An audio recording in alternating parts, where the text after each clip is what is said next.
Hey, welcome to your Proverbs moment of the day, because you should be reading through Proverbs. If you've been following along, we're reading a proverb every day, all the way to 31 days, because there's 31 days in August. My name's Scott Bloyer. I'm one of the pastors that's walking you through this. And today, we're reading from Proverbs chapter 24. And in chapter 24, there's many different verses. And again, I'm not going to read the whole chapter because that's your job. You should be doing that on your own. But I am going to highlight a couple of the verses. In fact, I'm going to highlight verses 11 through 12 because they have a very powerful voice, especially right now when we're living in the nation that we're living and in the world that we're living today. Verse 11 starts this way: rescue those who are unjustly sentenced to die. That's about unjust oppression.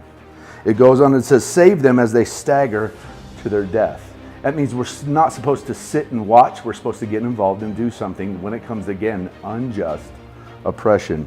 Verse 12 reads this: don't excuse yourself by saying, look, we didn't know.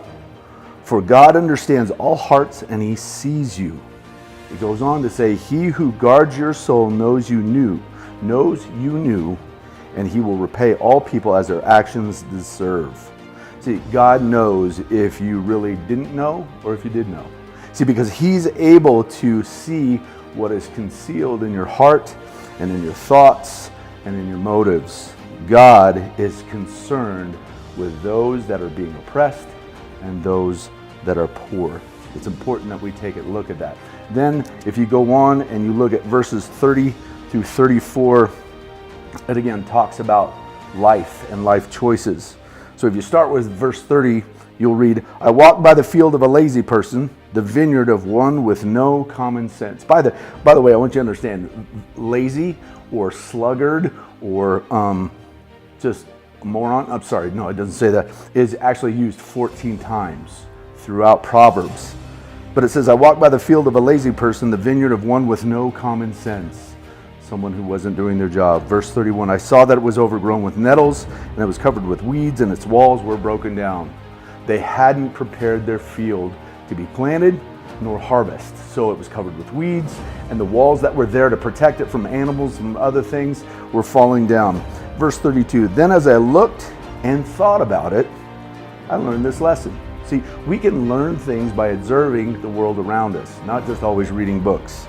It goes on in verse 33, it says, a little extra sleep, a little more slumber, a little folding of the hands to rest, then poverty will pounce on you like a bandit. Scarcity will attack you like an armed robber. No harvest will come for this person because they didn't prepare the field, they didn't plant anything. So that means they're not going to have anything to eat or to sell to make money. So it goes on and it says, scarcity will attack you like an armed bandit. Poverty will pounce on you like a bandit, right?